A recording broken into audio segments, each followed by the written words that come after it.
Asuras are immortal beings whose origin are rooted in rejection and destruction.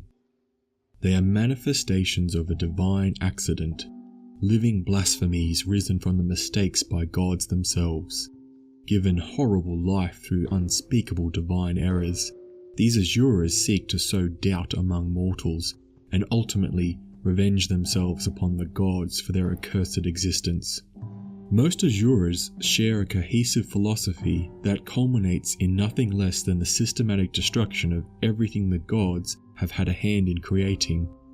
To this end, Asuras study and meditate on the nature of creation so that they might better know how the cosmos can be unmade. The simplest among these fiends seek out the pious to torment, as well as holy places and relics to pollute with the taint of loathing and faithlessness. Once the destruction or corruption of a holy place is complete, Asuras might take up residence in the area to contemplate what they have wrought and consider future misdeeds. The precise records and histories some temples keep can end up being the undoing of other bastions of faith. Thus, Asuras spread. Asuras have reason to seek places to dwell and brood, for unlike many other outsiders, the Asuras have no realm to call their own. While the largest population of them dwell in the vast wildernesses of hell, these fiends can be found throughout the great beyond, living anywhere they can make room for themselves. Asuras spend time plotting and nurturing their vast abhorrence of all things. They perfect arts of war and ruin. Even devils are unsafe in Asura's domains, because although Asuras share the alignment of their hell-spawn neighbours, devils are proper creatures of the extant multiverse. So consuming is Asura antipathy that devils too must eventually fall for Asuras to accomplish their ultimate goal. Despite their warlike and devastating actions, most Asuras have an ascetic quality and great insight into reality. They know a great deal about the cosmos. Further, little in the way of material wealth or comfort can sway them from their goals. An Asura might possess treasure, probably pillaged from lost temples to Asura raids, and it may have servants to see to its wants and needs. However, it values such aspects of existence only in so as far as they can help the Asura move towards its ends. Other Asuras perfect modes of fighting or act as guardians or even interplanar mercenaries. Such Asuras become instruments of ruin, their presence antithetical to the lives of their enemies, whomever these foes might be.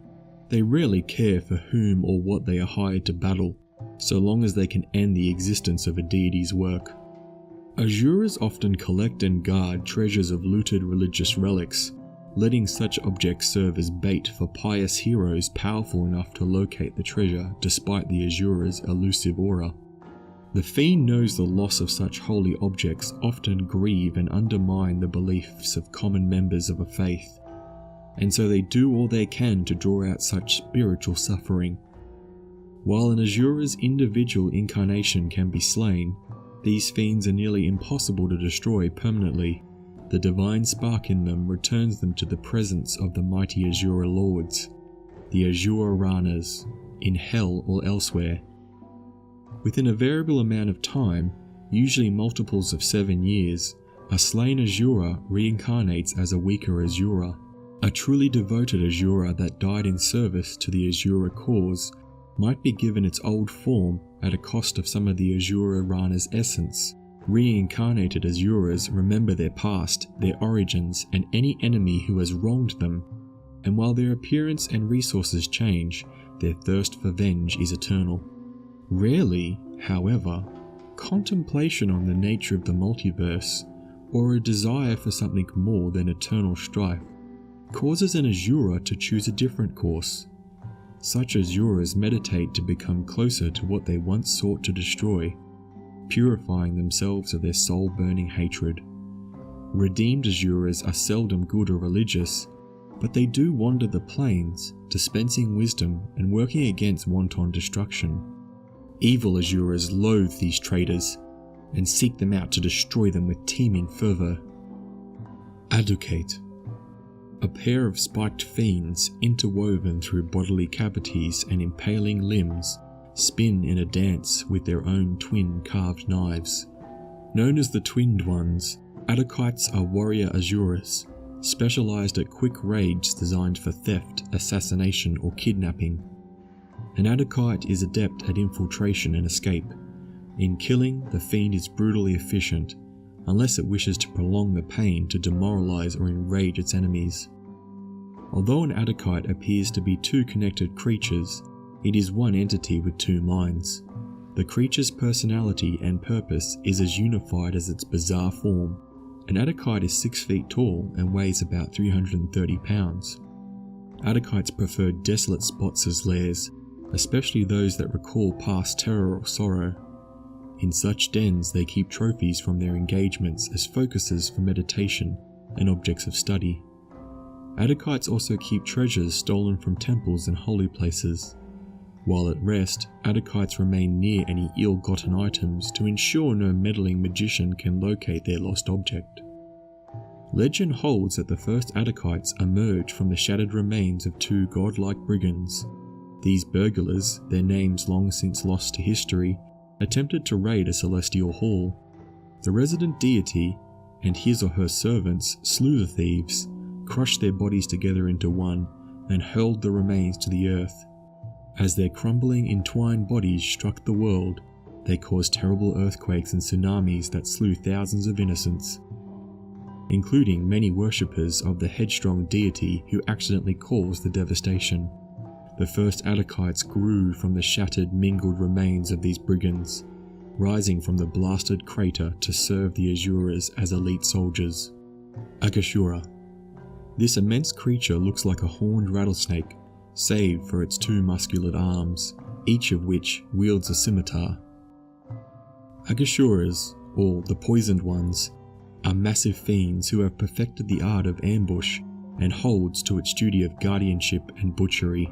It is said that these frightful Ophidian monsters came into being when a deity granted free will to her favourite serpent pets, but when these pets were left to their own devices, they slipped into the deity's favoured temple and slew all their greatest priests. The serpents who survived the deity's wrath became the first Asuras. An Asura is about 30 feet long and weighs nearly 7 tons. Asurendra. This 6-armed humanoid horror is garbed in golden armour and surrounded by a nimbus of floating, glowing weaponry. With the notable exception of the unique Asuranas, Asurendras are the mightiest of their kind. Although few Asurendras possess anything resembling an extended realm, in hell or elsewhere. These Asuras are the wise ones of Asura kind.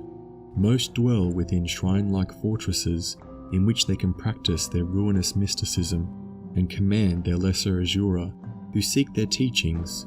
To most Asura, an Asurazendra's order is something akin to a deific edict.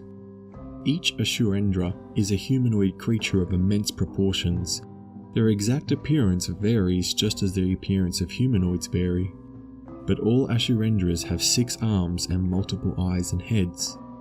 An Asurendra's body is an example of physical perfection, athletically and gracefully built, but its face has monstrous or inhumane features, such as tusks or bizarrely placed features. Most Asurendras are 19 feet tall and weigh over 8,000 pounds. Few Asurendras were born into their might. They achieved their power only over the course of countless lifetimes spent as lesser Asuras. Throughout each incarnation, these tenacious Asura sought unity with some concept of destruction. Eventually, through dark meditation and vile action, these Asuras ascended to a state of being united with some aspect of unmaking. They also gained power over their own being and slowly reshaped themselves into a vision of their perfect selves, instruments of annihilation, ideally suited to fell gods and their divine works. In battle, an Asurendra does its best to destroy all enemies, taking a moment to ensure death where any foe falls. Asurendras enjoy eating the bodies of fallen foes, and sometimes can even use the flesh and bone of those they consume to create new Asuras to serve them. Each Asurendra follows its own bliss towards a specific method of vengeance against the divine. Like philosophers dispensing wisdom, they teach their ways to others so that more Asuras might ascend into perfection. To poor Asura, this tiny monstrosity has the body of a well-muscled man, and a crown filled with horns, and eyes that glow like rubies. Tripasuras, or Sly Ones, are among the weakest Asura manifestations not of divine mistakes, but instead creations of the most powerful Asuras, exhibiting their loathing of the gods by creating blasphemous mockeries of their creations. A newly created Tripasura most commonly exists for one of two reasons: to give an Asurendra sage the raw materials it needs to create more powerful Asuras, or to seek out mortals, especially mortal spellcasters, to recruit to the Asura cause. Using its power to assume pleasing or innocent forms, a Tripasura wanders the world, seeking pious mortals to corrupt. When it encounters a promising spellcaster, typically one who has some link to a church or a religion, but not necessarily a divine caster, a Tripasura presents itself as an apprentice, pilgrim, or other type of curious student. Eager to learn from the spellcaster, the Tripasura keeps its true nature and its powers hidden, and seeks opportunities to steer its master away from decisions it might have made in good conscience, to acts that promote the collapse of religious belief, faith, and society.